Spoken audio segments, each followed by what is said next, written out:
자, 이제 말씀을 함께 나누겠습니다. 오늘 말씀은 로마서 강의 12번째 시간 기도와 감정이라는 부분입니다. 기도와 감정. 자, 그런데 오늘 잘 들어보셔야 되는 게 단어의 뜻을 몰라가지고요. 단어의 뜻을 몰라가지고 우리가 말을 하는데 잘 못 알아듣고 자기 마음대로 해석하는 경우들이 생깁니다. 그러니까 그 단어의 뜻을 먼저 잘 알아야 되기 때문에 그 단어의 뜻을 또 설명도 좀 하고 하는 시간들을 갖도록 하겠습니다. 자, 사람에게는요, 누구나 감정이 있습니다. 혹시 그런 얘기 들어보셨어요? 사자가 사냥을 하는 이유? 몰라요? 사자가 사냥을 하는 이유는 정말 신기하게도 배가 고프기 때문이랍니다. 왜요?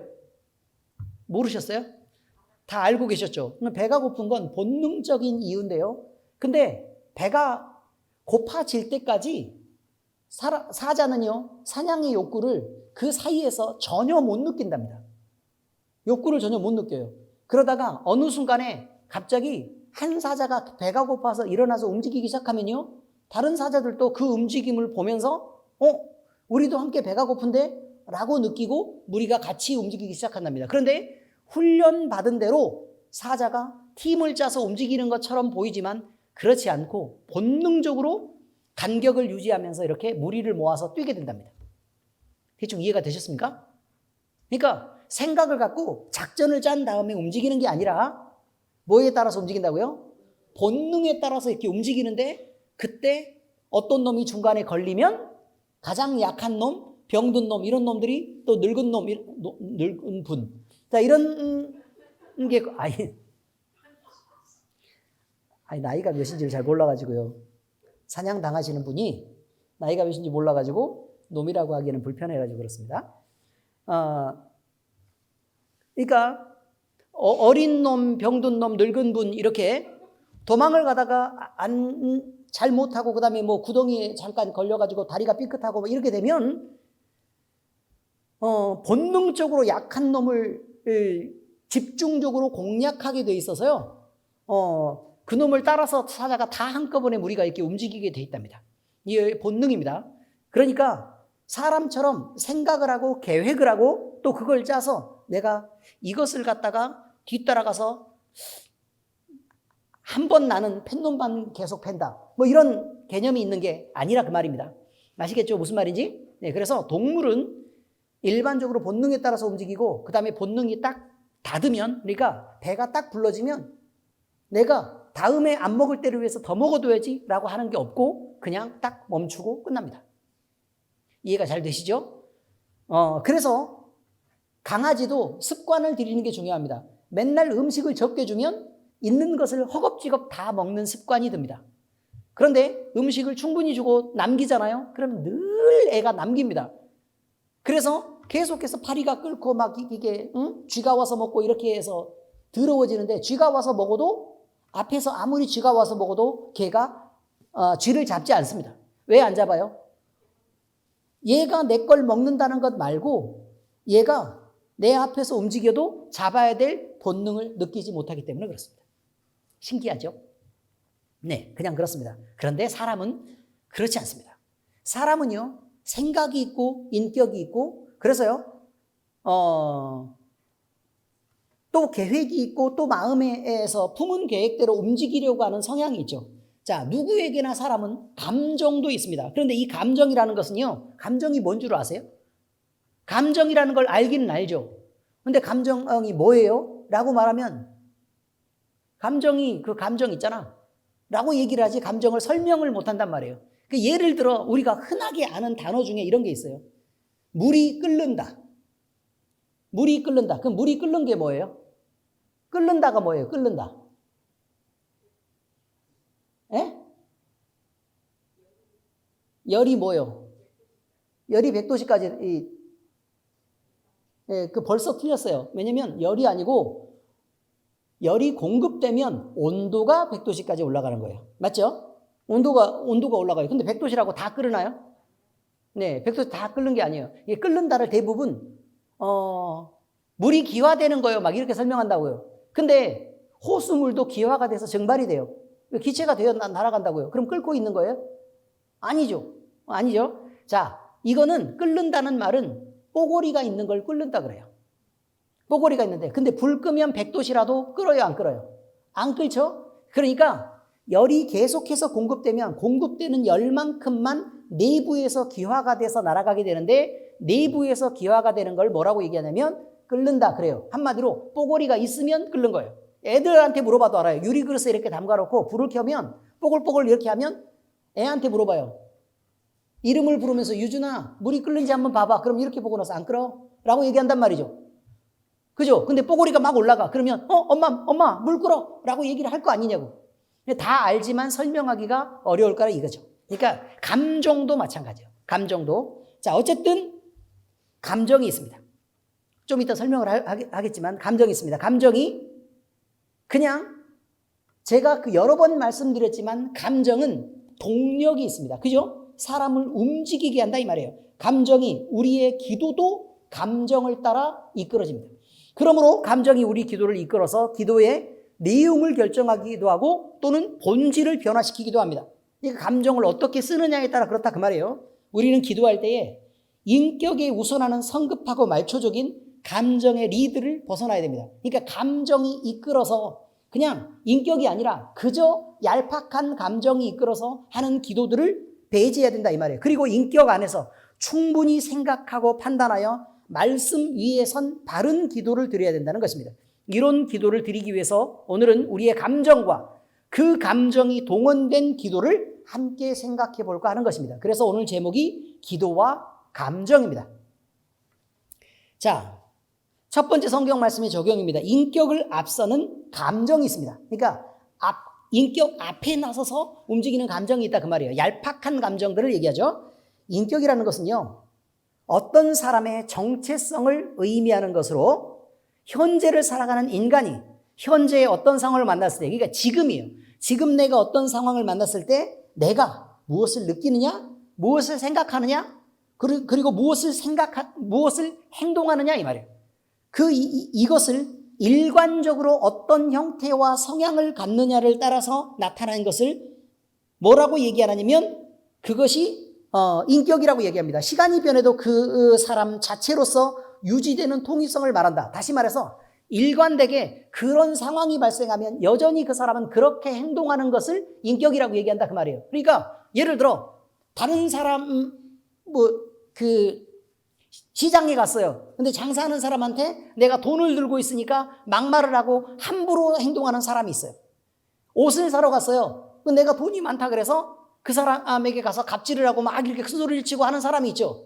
그죠? 일관되게 그런 행동을 하게 되는 그 사람이 그것을 뭐라고 말한다고요? 네, 그 사람의 인격이라고 얘기한다고. 그 사람의 인격이라고. 이건 사전적인 의미입니다. 사전적인 의미예요. 그래서 예를 들면 또 한 가지 있습니다. 길을 갑니다. 길을 가다가 자기 힘으로 물건을 들기도 어려운 짐을 끌고 가는 할머니가 있어요. 근데 그 할머니를 이렇게 보면서 내가 가는 길이 같으니까 내가 도와줘야 되겠다라고 생각하고 함께 내가 돕기를 자청해서 그 짐을 덜어주는 일관성을 나타내는 사람이 있고, 또 어떤 사람은 내가 도와야 되겠다라고 느끼지만 주섬주섬 이렇게 하면서 눈치를 이렇게 보다가 그냥 가자라고 가는 사람이 있고, 어떤 사람은 그거를 보면서도 아무 느낌 없이 내일도 아닌데 라고 해서 쓱 지나가면서 전혀 그런 것들을 상황에 대한 인식도 없고 또 그렇게 느끼지도 않고 쓱 하고 지나가는 사람도 있고 그냥 그렇다는 것입니다. 그게 뭐냐면 인격의 차이라 그 말이에요. 인격의 차이. 그래서 인격은 뭐로 표현되는 거냐면 원 같은 거예요. 원. 그래서 겨우 나 하나를 가두고 내 가족들만 가둬서 내가 그것으로 집착하느냐, 아니면 이 인격이 훈련이나 아니면 다른 부분에 의해서, 가르침에 의해서 이게 조금 더 확대가 돼서 이 내 인격이라는 것 안에 다른 사람들을 포함할 수 있도록 하는데 겨우 교회 식구들만 포함하는 인격을 가졌느냐 이거죠. 아니면 더 넓게 이렇게 확장해서 더 많은 사람, 또 더 많은 사람을 포함하는 인격을 가졌느냐는 그 사람의 인격의 크기에 달렸다, 이런 의미를 지금 얘기하고 있는 것입니다. 또 이제 본인에 대해서도 이제 내면적인 인격에 대해서도 이제 얘기를 하자면, 자, 어떤 사람이 다른 사람하고 어울려서 같이 어울리다 보니 죄를 지어야 되는 상황이 생긴 거예요. 그래서 다른 무리와 함께 따라가다가 죄를 지어야 되는 상황이 생긴 거죠. 무슨 얘기인 줄 알죠? 나는 이거요 라고 얘기하는 그거 말이죠. 대충 이해가 되십니까? 자, 그런데 마음의 가책을 느껴서 내가 이렇게 어울려서는 안 되겠다 라고 해서 이 죄를 짓지 않으려고 그것을 떠나려고 하는 인격을 가진 사람이 있는 거고, 그리고 마음의 가책을 느끼면서도 위에서 시키니까 몇 번 이렇게 담궈버리고 막 이렇게 해서 네가 가라 하와이 뭐 이렇게 하는 사람이 있는 거고. 대충 이해가 되십니까? 그 다음에 마음의 가책도 못 느끼고 그 잔인함과 그 죄의 속성에 따라 그대로 자기가 마음껏 그것을 즐기면서 자기의 강함을 드러내서 막 이렇게 남을 압박하고 핍박하고 고통을 주는 것을 즐거워하는 양심도 있는 것이라, 이런 말입니다. 그래서 이런 것들을 뭐라고 얘기하냐면 그 사람의 인격이다. 다시 말해서 어떤 상황, 현재 어떤 상황이 벌어졌을 때 그것을 마음으로 느끼는 것과 그 다음에 그 사람이 그 느끼는 것을 어떻게 사고하느냐와 그 다음에 이것이 행동으로 어떻게 표현되느냐, 이것에 대한 일관성을 나타내는 그 한 덩어리를 뭐라고 부른다? 인격이라고 부르더라, 이 말입니다. 인격이라고 부르더라. 자, 윤리학에서는요, 인격을 각 사람의 일관된 성향의 진위와, 그러니까 성향을 가지는데, 진위라는 말은 이게 이 사람의 실제 모습을 나타내는가 아니면 남에 의해서 되는 것인가 라고 얘기하는 그 진위와, 다시 말합니다, 인격을 각 사람의 일관적 성향의 진위와 또 선악을 판단하는 능력 및 자유로운 의사결정의 능력을 더해서 설명합니다. 이게 표현을 아시겠죠? 설명을 해놨으니까.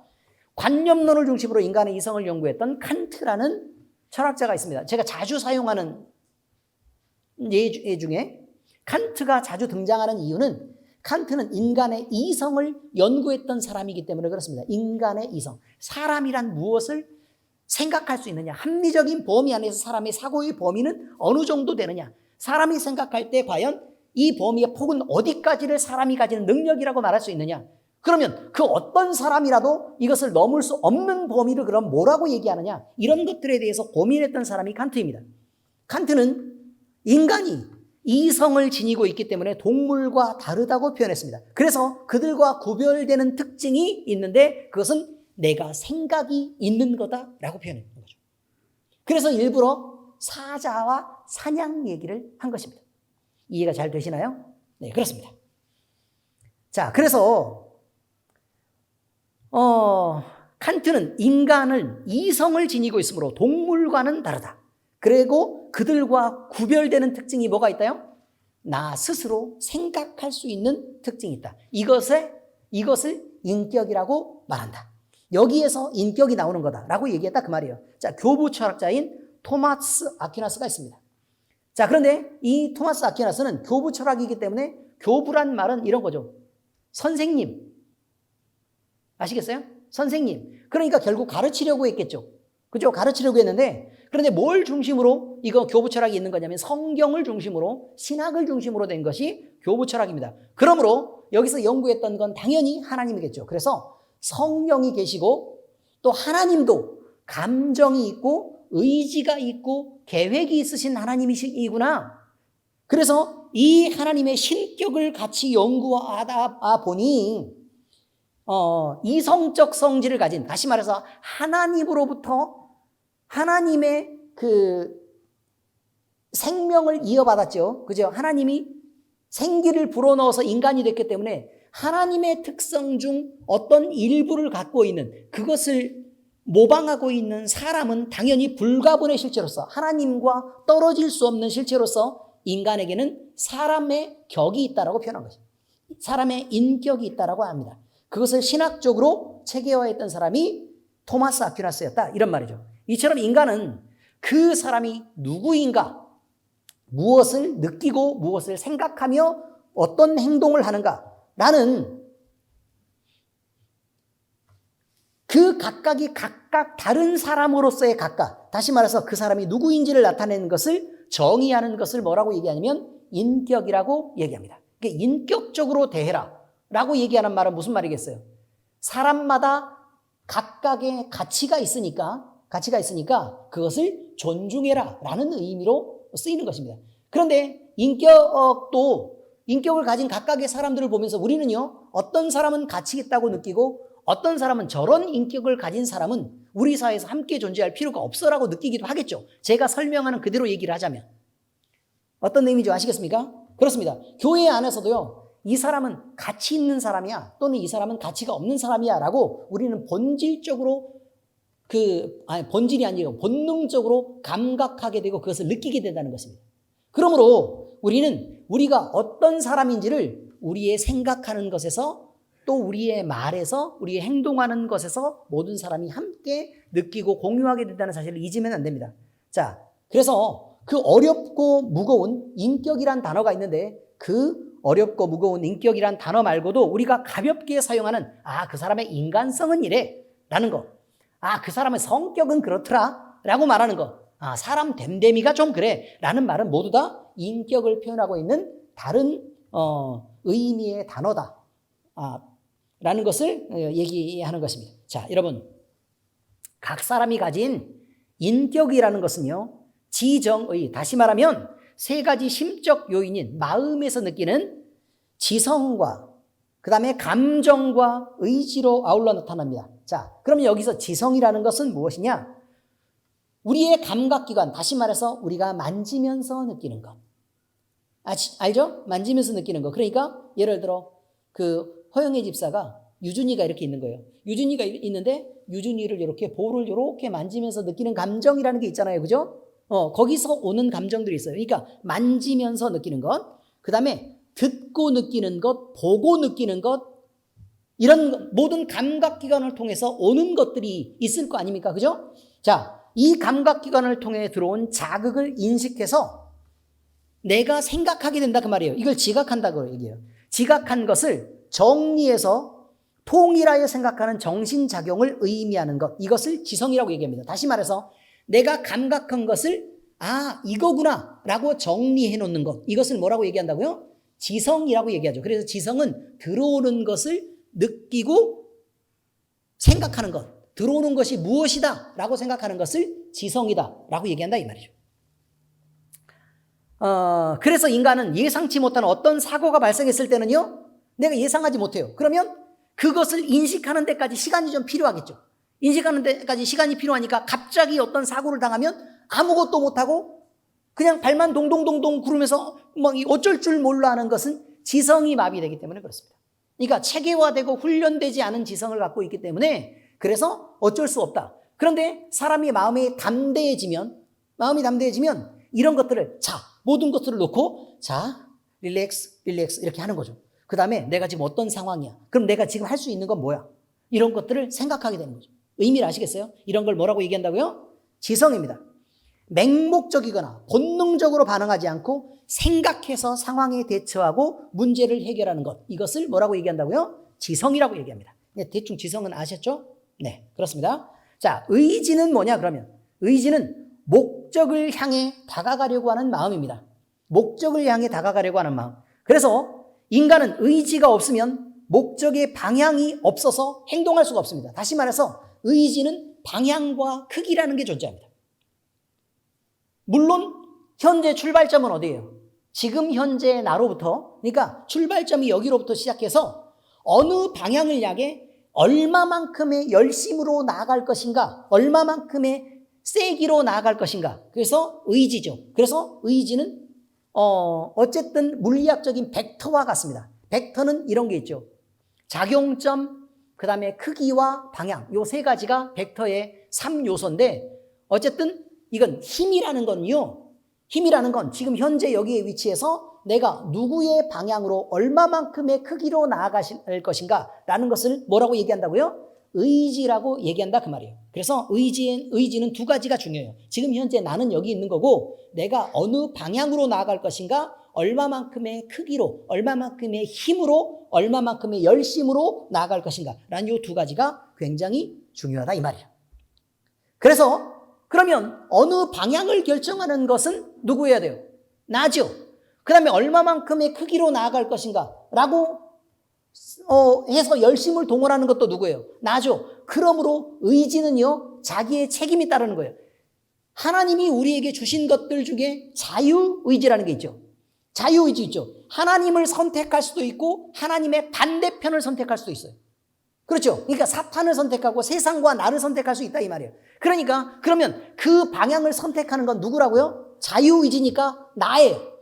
나이기 때문에 그러면 결국 그 자유의지를 동원해서 하나님을 선택하면 구원을 받는 거고 그 반대편을 선택해서 돌아서서 하나님 반대편으로 가서 사탄과 나를 선택하고 내가 영광을 받아야 되겠어. 내가 하나님처럼 살아야 되겠어. 라고 얘기해서 구원을 못 받는 것의 결과에 이르는 것은 그가 스스로 책임지는 것만큼의 크기를 갖는다 이 말이죠.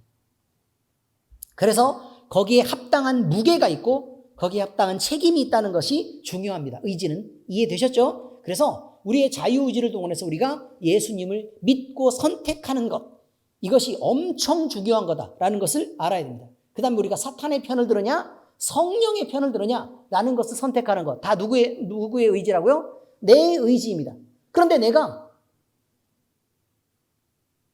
그냥 감각적으로 내가 스스로 생각해서 판단하지 않고 그냥 감각적으로 본능에 의지해서 막 이렇게 하다 보면 결국 우리는 죄의 육신을 갖고 있기 때문에 늘 어느 쪽으로 치우치기가 쉬워요? 세상으로 치우치기가 대단히 쉽다 이런 말입니다. 자, 그 다음에 감정이 나옵니다. 이제 오늘의 목적이죠. 사실은 감정입니다. 우리가 쉽게 말하는 희노애락, 기뻐요, 화가 나요, 슬퍼요, 즐거워요, 이런 등 마음에서 일어나는 느낌이나 기분을 뭐라고 얘기하느냐? 감정이라고 얘기합니다. 자, 다시요. 감정의 뜻은 뭐라고요? 마음에서 일어나는 느낌을 뭐라고 얘기한다고요? 감정이라고 얘기한다 이 말이죠. 우리는 의지할 곳이 없어요. 다시 말해서 내가 높은 곳에 갔는데 완전히 튼튼한 철로 돼 있고 막 이게 가드도 이렇게 다 이렇게 안전 가드도 쳐져 있어서 이렇게 갔는데 아주 튼튼해요. 그러면 그다지 위협을 느끼지 않아요. 그런데 안전 가드가 없는 거예요. 바람이 불어요. 그리고 바닥이 울렁거려. 그러면 불안해요, 안 불안해요? 불안하죠. 그 불안한. 그러면 우리는 뭐 이런 거죠. 의지할 곳이 없으면 내가 기대거나 붙잡을 곳이 없어요. 그래서 내 몸이나 내 생명 여기에 이게 안전을 보장받지 못한다고 느끼면 그때는 우리는 뭘 느끼게 되는 거냐면 불안한 공포심이 일어난다 이 말이에요. 불안한 공포심이 일어난다. 자, 그 다음에 원했던 것, 내가 바라고 원했던 것, 내가 그리웠던 것이 있는데 그것을 얻게 되거나 받게 됐어요. 그러면 뭐가 생기냐면 성취감이 생기죠. 그러니까 예를 들면 내가 성적을 어느 정도를 맞으려고 공부를 했단 말이에요. 그런데 딱 공부를 해가지고 커트라인을 넘어가지고 통과를 했어요. 그러면 뭐가 생긴다고요? 성취감이 생기죠. 그런데 그 성취감이 여기 보세요. 가벼운 언덕을 올라가면 작은 성취감이 생기고 사람들이 아무도 못 올라가는 높고 높은 꼭대기를 올라갔다 그 말이에요. 그러면 더 높은 성취감이 생기겠죠. 더 큰 성취감이 생긴다 그 말이에요. 근데 이 성취감이라는 것은 다분히 상대적이에요. 다분히 상대적이라 이 말이에요. 그래서 내가 다른 사람보다 더 높은 데 올라갔다라고 얘기하는 것 때문에 상대적 성취감들이 많이 있기 때문에 그런 것들은 우리가 어디 있는지 인식을 잘 못하고 있어서 우리가 잘못된 성취감을 가질 수 있다라는 것을 우리는 꼭 알아둬야 된다 그 말입니다. 자, 그 다음에 사랑하는 사람을 잃게 되고 그 사람과 함께 할 수 없게 돼요. 그러면 뭐 어떤 느낌이 들죠? 슬픔에 빠지게 됩니다. 아름다운 자연을 봤습니다. 그 다음에 훌륭한 예술품을 봅니다. 이거 대단한데 라고 느끼죠? 그러면 감탄하게 됩니다. 알 수 없는 선물을 이렇게 포장을 딱 받아서 택배가 딱 왔는데 내가 시키지도 않는데 어느 누군가가 나한테 선물을 했다는 거예요. 그런데 내가 이게 들어봤더니 제법 무게도 좀 있고 크기도 좀 되고 도대체 이게 뭘까라고 하는 생각이 들죠. 그때 드는 게 바로 뭐예요? 기대감입니다. 그리고 내가 막 이렇게 열어보면서 드는 느낌이 뭐예요? 흥분감. 이런 것들이 있다. 이것들 다 뭐라고 얘기해요? 마음에서 일어나는 기분. 다시 말해서 감정이라고 얘기한다 이 말이에요. 감정. 자, 이처럼 우리는 모두 각자만의 인격을 가지고 있고 그 속에서요. 각 사람은 누구나 감정을 나타내고 감정을 또 사용하고 있습니다. 그리고 이 감정은 늘 표현했다시피 행동을 이끄는 동력이 됩니다. 문제는요. 감정이 행동을 이끄는 동력이라는 데서 발생합니다. 감정이 행동을 이끄는 동력. 만약에 우리가 절제된 이성이나 지식으로만 우리가 그렇게 이끌리면 문제가 덜 발생할 것입니다.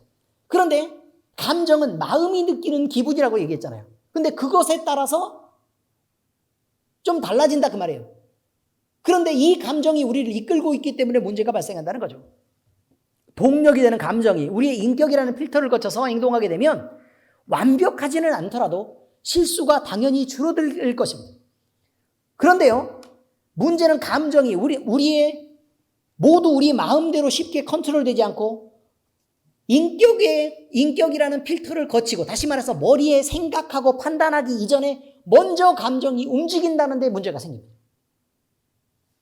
이렇게 반응 경우가 대단히 많다는 것입니다. 어떤 일은요, 별일이 아닌 일은 차분하게 대처하고 생각하면서 대처할 수 있습니다. 그런데 또 어떤 일은 내가 생각하고 판단하기도 이전에 이미 감정이 나서서 행동을 이끌어버리고, 그리고 그것은 늘 완벽한 결과를 만들지 않기 때문에 그래서 실수를 하고 만다는 것입니다. 그래서 수다쟁이들은 뭐를 해요? 항상 말이 먼저 나가고 나서 그 다음에 뇌가 움직이는 거예요. 아시잖아요. 그래서 맨날 듣는 얘기가 뭐예요? 넌 좀 생각 좀 하고 얘기 좀 해. 응? 넌 좀 생각 좀 하고 얘기해. 뭐 자기는 뭐 얼마나 생각하고 얘기하나? 그런데도 늘 넌 좀 생각 좀 하고 얘기해. 도대체 내가 몇 번을 말해야 정신을 차리는 거야? 라는 얘기를 맨날 듣게 되는 것입니다. 그래서 생각 없이 또 하는 행동도 있습니다. 아, 너 왜 자꾸 생각 없이 자꾸 이런 실수를 자꾸 반복하는 거야? 그러니까 덜렁거리고 또 서두르지 말라 그랬지 라는 말을 자꾸 듣는 것입니다. 그 다음에 본능에 따라서 갑자기 내가 움직여가지고 내가 이런 실수를 하면 안 됐었는데 라고 범하는 범죄들도 있다는 것입니다.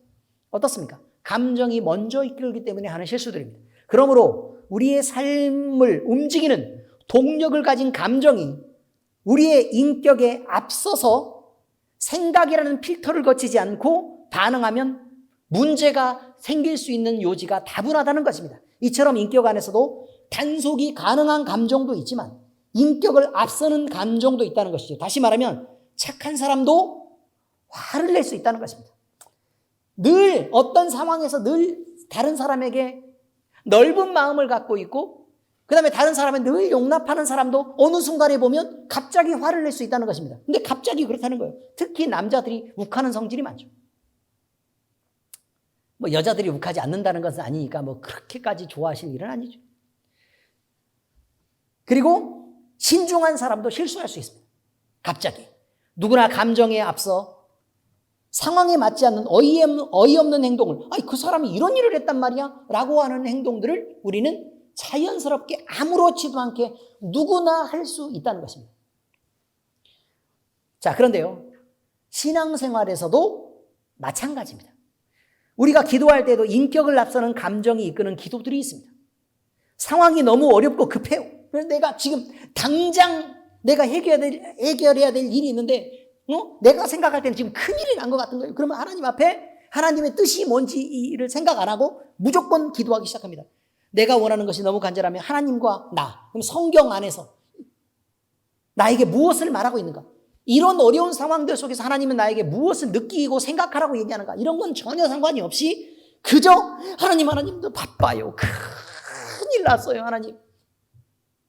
이라고 얘기하는 감정이 앞서는 기도를 쏟아붓고 그 다음에 너무 급하니까 난 잠도 안 오고 그러니까 새벽에 기도 나가서 주여 이 문제를 해결해 주시옵소서요. 예? 이렇게 기도하는 일이 생길 수밖에 없다는 것입니다.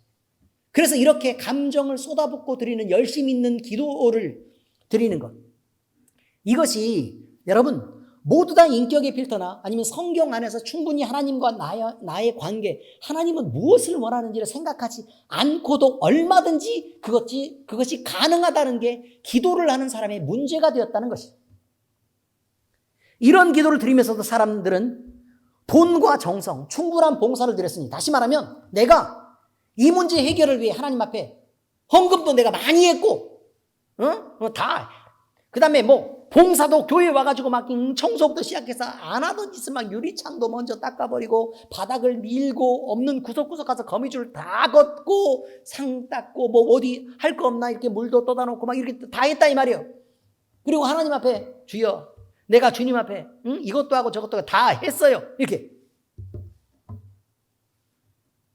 그러니 지금쯤은 이 기도를 당연히 들어서 응답해 주셔야 되는 거 아니에요? 제가 얼마나 어려운지 제가 제 입장을 여러 번 밝혔잖아요, 주님. 몇 번을 얘기해야 주님이 알아들으시겠어요, 도대체? 응? 왜 자꾸 침묵하고 계세요? 이렇게 기도한단 말이에요. 옳겠습니까? 또 제가 기도를요, 분명히 제가 7일 금식한다 그러고 제가 정했죠. 그리고 7일 동안 금식하면서 기도했는데 하나님 왜 응답 안 하세요? 자기가 정한 거잖아요. 그래요, 안 그래요? 그죠? 40일 아침 금식을 하면서 내가 맨날 새벽기도 나와가지고 40일 동안 내가 주님 앞에 엎드려서 간절히 기도를 할 테니 주님 들어주세요. 아니, 지 간절함과 하나님의 뜻이 일치하냐고. 무슨 의미인지 알아들으시겠어요? 우리가 감정과 열심을 동원하고 우리가 하나님을 막무가내로 밀어붙일 수 없다는 게 문제란 말입니다. 그래서 이 감정을 동원한 이 기도의 습관들이 자꾸 내 신앙 전체의 문제를 일으키는 그런 경우들이 점점 발생하고 있습니다. 여러분, 이렇게 돈과 정성, 충분한 봉사를 드렸으니까 또는 오랜 시간 충분히 기도하며 간구해 왔으니까 하나님은 내 뜻대로, 하나님 자꾸 이런저런 생각하지 마시고 내 뜻대로 좀 응답을 좀 하시라고요 라고 하나님의 뜻을 구하는 것입니다. 그러면 지혜가 충만하시고 전지전능하심으로 모든 일을 해결할 능력이 있으시며 변함없이 각양 좋은 것으로 우리를 위해 베푸시기를 원하시는 하나님은 우리에게 응답을 하실 것인데, 제가 분명히 말씀드렸습니다. 하나님은 어떠시다고요? 지혜가 충만하시다고요. 그러므로 우리보다 똑똑해요, 안 똑똑해요? 우리보다 안 똑똑하다고요? 저렇게 늘 말을 먼저 하는 사람들은 말에 실수를 하게 돼 있습니다. 여러분, 우리보다 당연히 지혜로워요, 하나님은. 그죠? 그러니까 우리가 생각하고 판단하는 것에 대한 문제 해결을 얘기하지 말고 하나님이 이것을 판단하세요라고 말하는 게 맞지요. 그렇지 않습니까?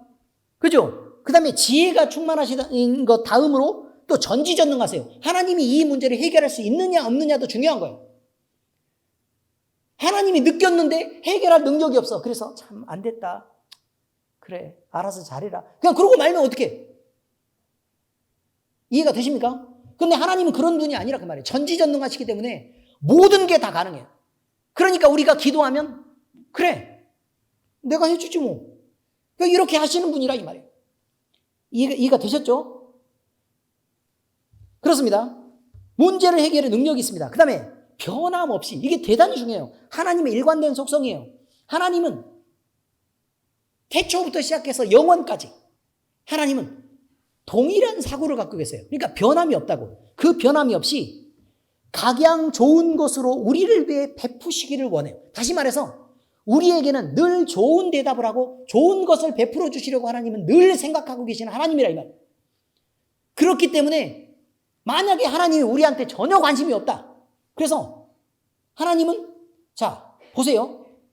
능력도 있고 지혜도 충만해요. 그런데 우리한테 관심이 전혀 없어. 그래서 우리가 뭘 막 간구하고 막 어렵다고 막 얘기를 하면 그래서 라고 얘기하면 곤란하잖아요.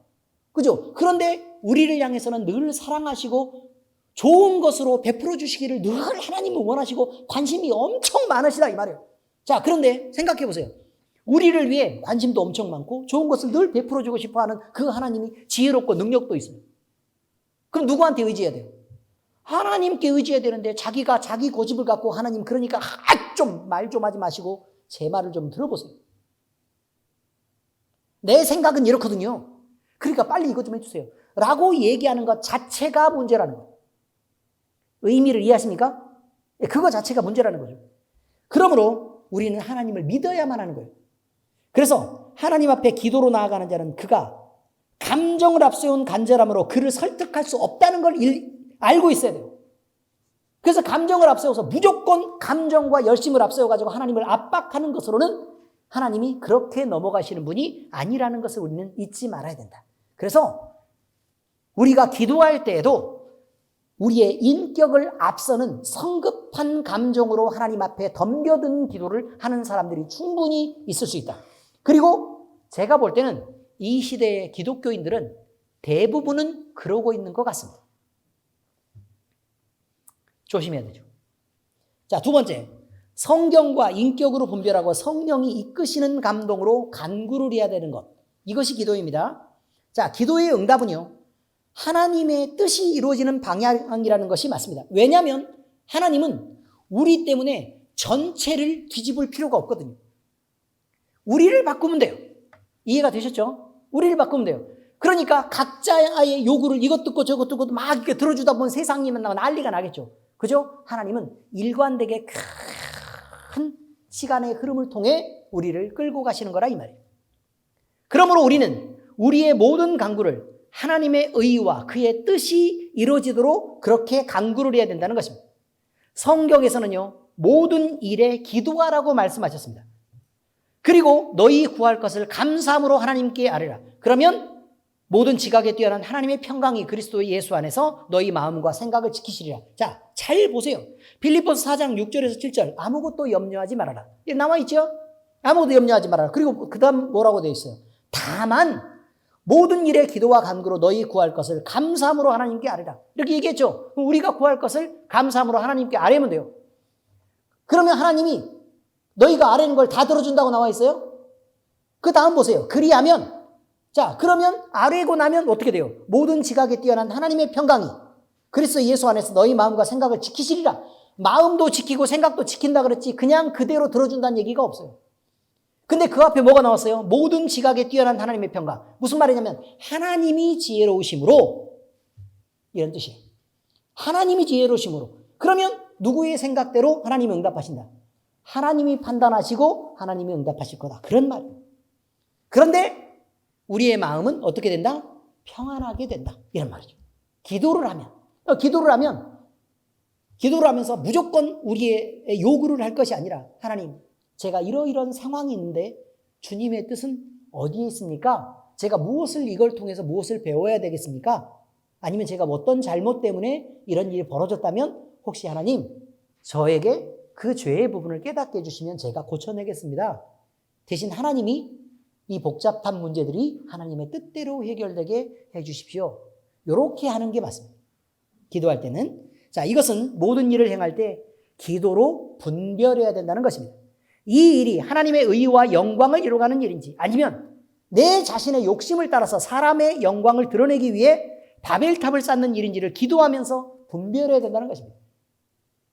그리고 너희 구할 것을 감사함으로 하나님께 아뢰라고 하신 말씀은 그의 응답이 어떤 내용으로 오든지 그것을 즐겁게 수용할 수 있어야 된다는 것입니다. 그래야 마음의 평안이 오기 때문입니다. 기도의 응답은 우리의 요구를 관철하려는 것이 아니라 하나님의 뜻이 이루어지는 내용이어야 되기 때문에 그것을 즐거워하라는 것입니다. 그러므로 성경은 성령 안에서 기도하기를 힘써야 된다고 말합니다. 에베소서 6장 18절 함께 읽겠습니다. 시작. 모든 기도와 간구를 하되 항상 성령 안에서 기도하고 이를 위하여 깨어 구하기를 항상 힘쓰며 여러 성도를 위하여 구하라. 성령 안에서 기도하라는 얘기가 무슨 말이에요? 하나님의 뜻을 밝히 알고 있는 성령 안에서 기도하라. 성령 밖으로 나가면 네가 네 마음대로 기도할 테니, 이런 말이겠죠. 우리의 마음은 우리가 원하는 것을 감정적으로 구할 수 있습니다. 그렇기 때문에 성령 하나님께 의지해서 하나님의 뜻을 쫓는 바른 기도를 드려야 된다고 말씀하고 계시는 것입니다. 그래서 성경은 믿음의 기도, 다시 말하면 의인의 간구를 강조합니다. 믿음이란 아는 것과 그것을 인정하는 것, 그것을 시인하는 것을 의미합니다. 다시 말하면 알지 못하면 믿지 못하게 되고, 그리고 믿지 못하면 그것을 인정할 수도 없게 된다는 것입니다. 하나님을 알아야 믿음입니다.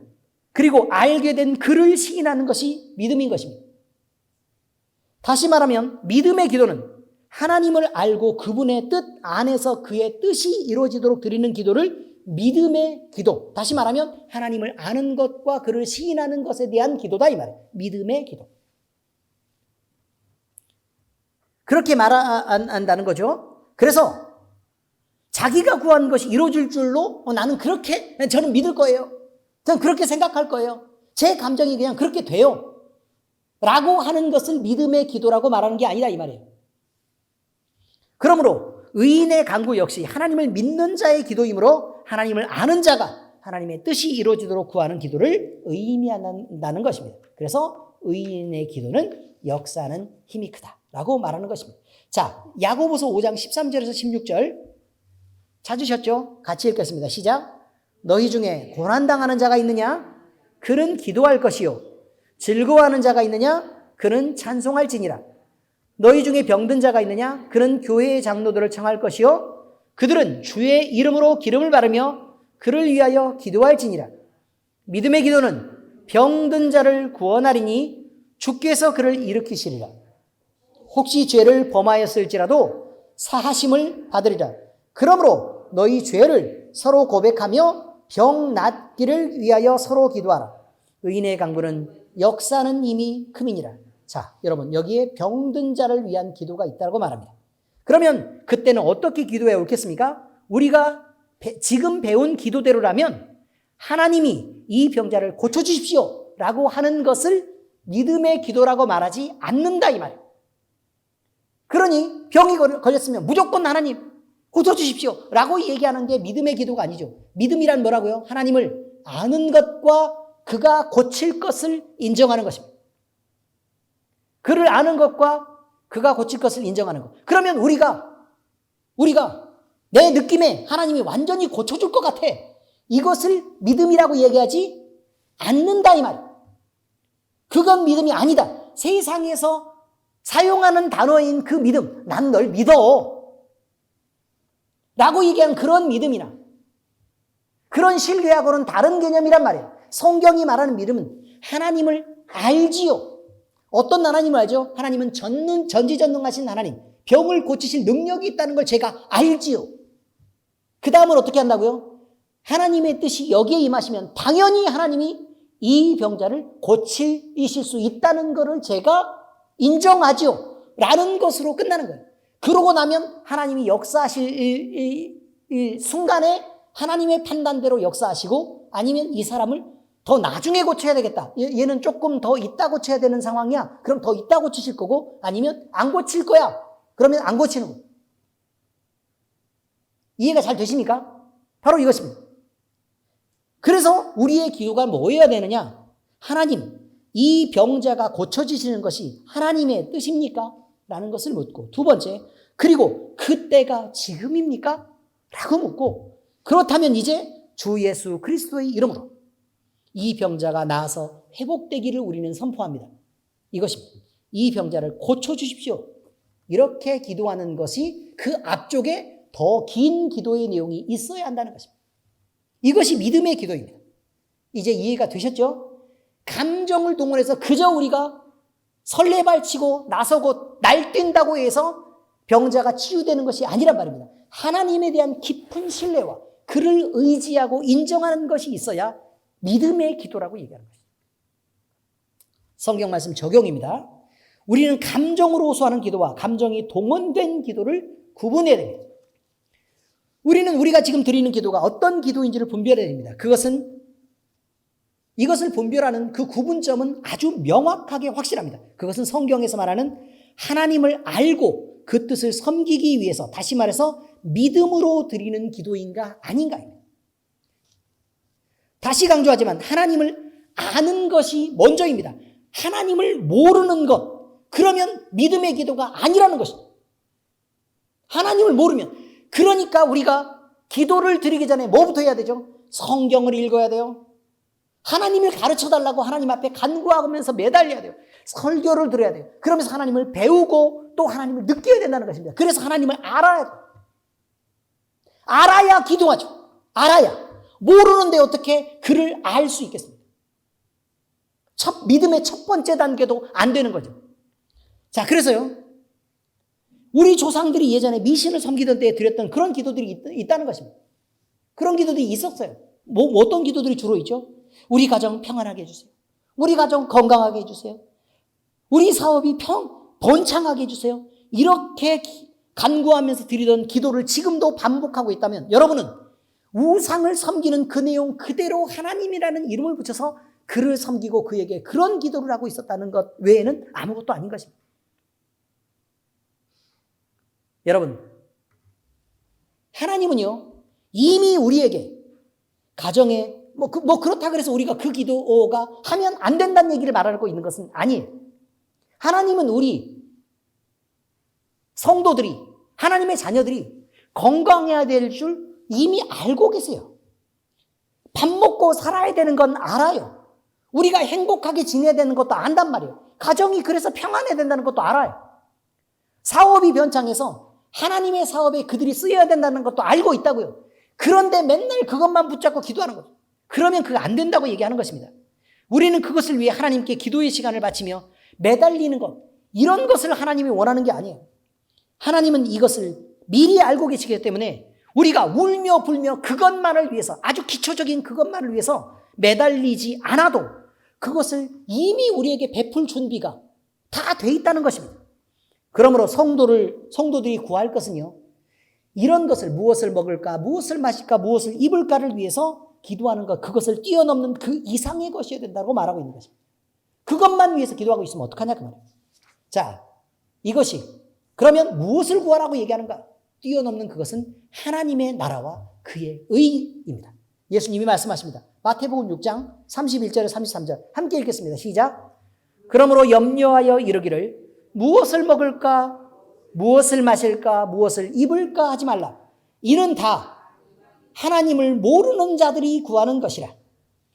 너희 하늘 아버지께서는 이 모든 것이 너희에게 있어야 할 줄을 이미 알고 계시느니라. 그런즉 너희는 먼저 그의 나라와 그의 의를 구하라.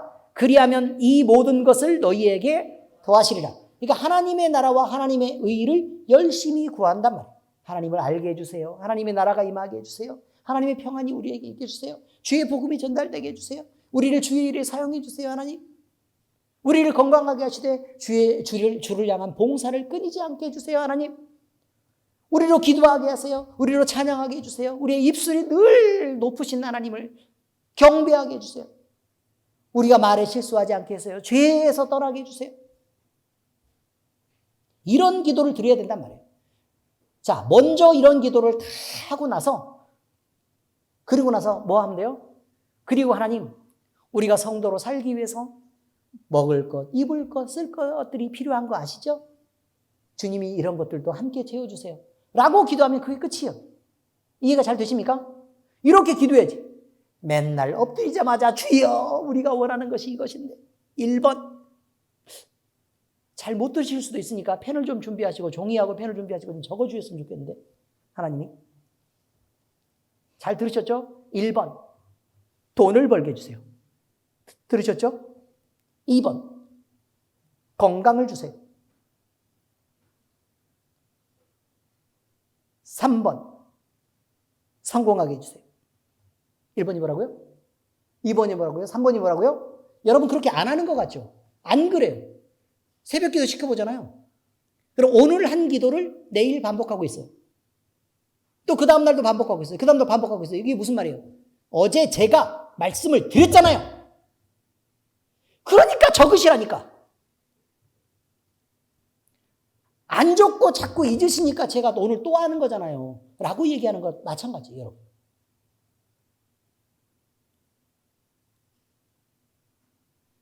이것을 위해서 우리는 우리의 인격을 바쳐야 된다고 말합니다.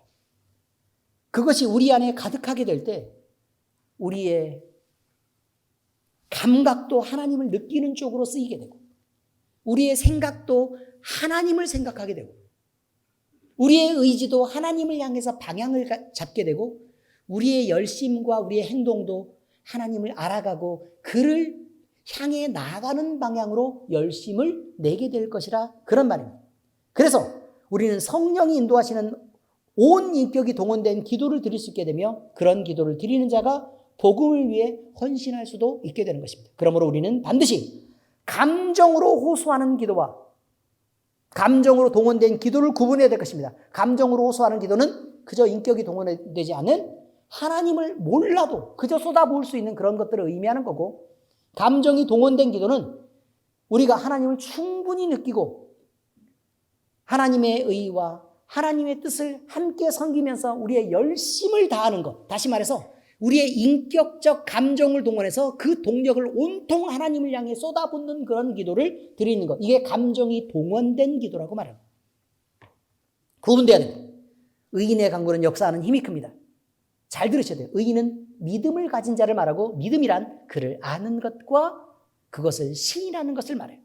자기 감정에 치우친 복을 기원하는 기도를 드리는 것을 우리는 벗어나야 됩니다. 그래서 늘 바른 믿음 위에 서서 하나님의 뜻을 분별하고 온 인격을 들여 거기에서 있는 감정을 동원해서 우리의 열심을 동원한 기도를 드리는 우리 모두가 될 수 있기를 우리 주 예수 그리스도의 이름으로 축복합니다. 기도하겠습니다. 하나님 아버지, 우리는 주님 앞에 기도를 드릴 때에 그저 우리의 생각대로, 그냥 우리가 느끼는 대로, 우리의 인격에 동원 없이 그저 감정으로 쏟아붓는 기도를 드렸을 때도 있었습니다. 우리가 그때를 후회하며 주님 앞에 용서를 구합니다. 아버지 하나님, 이제 우리는 우리의 기도의 방향을 돌이켜 하나님을 향하기를 원하고 주님의 뜻과 주의 의를 이뤄가는 그 기도를 드릴 수 있기를 바랍니다. 아버지 하나님, 우리에게 바른 기도를 드릴 수 있는 열심을 주시고 또 분별도 주시고, 그래서 아버지 하나님이여 주님 앞에 바른 기도를 드리고 그것이 바른 행동과 열심으로 이어지는 우리 될 수 있도록 주께서 인도하여 주시옵소서. 살아계신 우리 주 예수님 이름으로 감사하며 기도합니다. 아멘.